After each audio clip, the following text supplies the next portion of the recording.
आज की reaction video होने वाली साइंटिस्ट कन्वर्ट टू इस्लाम। तो देखते हैं इसमें क्या वीडियो रहने वाली। तो ज्यादा टाइम वेस्ट न करते हुए वीडियो स्टार्ट करते हैं। I witness that there is no God but Allah, and I witness that Muhammad is his prophet. I have discovered certain remarkable scientific things in Quran and Hadith. साल था 1985। जगह मिस्र का शहर काहिरा। यहाँ एक इंटरनेशनल कॉन्फ्रेंस हो रही थी। टॉपिक था कुरान और मेडिकल साइंस। दुनिया भर से आए हुए बड़े बड़े साइंटिस्ट, हर कोई अपने अपने रिसर्च पेपर के साथ मौजूद था। उन्हीं में से एक थे प्रोफेसर आर्थर जे एलिसन, लंदन की सिटी यूनिवर्सिटी में इलेक्ट्रिकल इंजीनियरिंग के प्रोफेसर और साथ ही पैरासाइकोलॉजी के रिसर्चर। यानी एक ऐसा इंसान जो सिर्फ वही मानता था जो सबूत से साबित हो सके। प्रोफेसर एलिसन ने इस कॉन्फ्रेंस में एक खास विषय पर रिसर्च पेश की, नींद और बेहोशी के हालत में इंसान की कॉन्शियसनेस। अब हैरानी की बात ये थी कि जो बातें वो साइंस के जरिए समझने की कोशिश कर रहे थे, उनका जिक्र कुरान की एक आयत में पहले से मौजूद था। ये बात उनके लिए सिर्फ इत्तेफाक नहीं थी, बल्कि एक सवाल बन गई।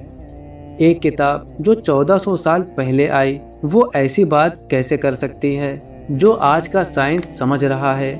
कॉन्फ्रेंस आगे बढ़ती रही और अलग अलग साइंटिस्ट अपने रिसर्च पेश कर रहे थे, लेकिन धीरे धीरे एक अजीब सी बात सामने आने लगी।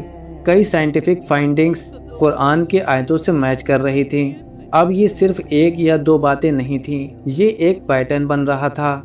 और फिर आया कॉन्फ्रेंस का आखिरी दिन। सब लोग क्लोजिंग सेशन में बैठे थे। कोई अंदाज़ा नहीं था कि क्या होने वाला है। तभी प्रोफेसर एलिसन खड़े हुए और उन्होंने ऐसा ऐलान किया जिसने पूरे हॉल को हैरान कर दिया। उन्होंने कहा, मैं गवाही देता हूँ कि अल्लाह के सिवा कोई माबूद नहीं और मोहम्मद सल्लल्लाहु अलैहि वसल्लम अल्लाह के रसूल हैं। That there is no God but Allah, and I witness that Muhammad is his prophet. I have discovered certain remarkable scientific things in Quran and Hadith. So I think it's my duty to tell them that they should read these books, because they would find their scientific imagination stimulated. They would find new experiments, possibilities of scientific research. जी हाँ, एक scientist जिसने अपनी पूरी जिंदगी logic और evidence पर बिताई, उसने इस्लाम कबूल कर लिया। और सिर्फ इतना ही नहीं, उन्होंने अपना नाम बदल कर रखा अब्दुल्ला एलिसन। लंदन वापस आने के बाद उन्होंने अपनी ज़िंदगी के बारे में बहुत कुछ शेयर किया। उन्होंने बताया कि मैंने हमेशा सच की तलाश की है और मैं सिर्फ उसी चीज़ को मानता हूँ जो सबूत से साबित हो सके। वो इलेक्ट्रिकल और मैकेनिकल इंजीनियरिंग में माहिर थे, बड़ी बड़ी मशीनें डिज़ाइन कर चुके थे, लेकिन उनका दिल हमेशा हकीकत की तलाश में लगा रहा। और फिर एक और हैरान करने वाली बात सामने आई। जब एक मुस्लिम शेख ने उनसे बातचीत की तो पता चला कि प्रोफेसर एलिसन पहले से ही कई इस्लामी उसूलों पर चल रहे थे।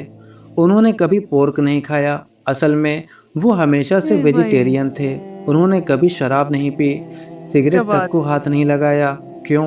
क्योंकि उन्हें लगता था कि ये चीज़ें जिस्म और रूह दोनों के लिए नुकसानदेह हैं। शेख ने उनसे कहा, आप तो पहले से ही एक मुस्लिम की तरह जी रहे हैं। ये सुनकर अब्दुल्ला एलिसन की खुशी का ठिकाना नहीं रहा। उन्हें ऐसा लगा जैसे वो हमेशा से ही इसी रास्ते पर थे, बस नाम अब मिला है। उन्होंने एक बड़ा सपना देखा। वो लंदन में एक इस्लामिक साइंटिफिक रिसर्च इंस्टीट्यूट बनाना चाहते थे, जहां साइंस और इस्लाम को साथ लेकर रिसर्च हो, खासकर उन फील्ड्स में जिन्हें मॉडर्न साइंस अभी पूरी तरह नहीं समझ पाई है, जैसे पैरासाइकोलॉजी और कॉम्प्लीमेंट्री मेडिसिन। उनका मानना था कि वेस्टर्न वर्ल्ड बहुत मटेरियलिस्टिक हो चुका है। उन्हें लगता है साइंस के पास हर सवाल का जवाब है, लेकिन हकीकत इससे कहीं ज़्यादा गहरी है। उन्होंने कहा, अगर साइंटिस्ट कुरान और हदीस को खुले दिल से पढ़ें तो उन्हें नए नए एक्सपेरिमेंट्स के आइडियाज़ मिलेंगे, नई सोच मिलेगी।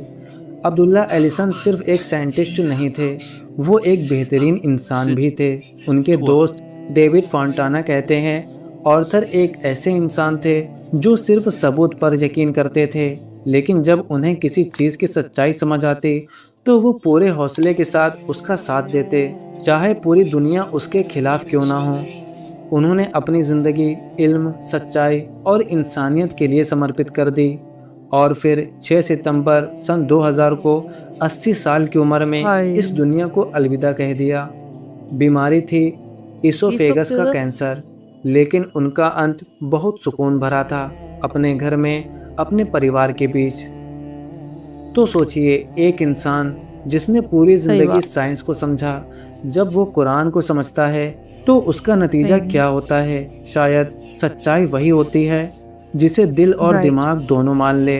अगर आप भी सच की तलाश में हैं तो पढ़िए, समझिए, सवाल कीजिए, क्योंकि हिदायत उसी को मिलती है सही जो बात। उसे तलाश।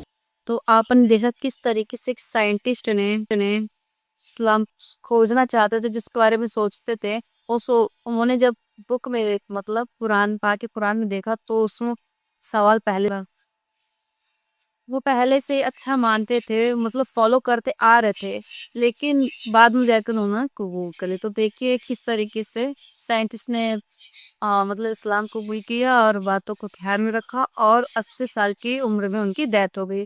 तो आप लोग बताने वीडियो कैसे लगा, आप लोगों को इस वीडियो से क्या नॉलेज मिला, कमेंट में जरूर बताइएगा। और आप लोग मेरे चैनल पर नए हो तो सब्सक्राइब, लाइक, शेयर करना मत भूलिएगा।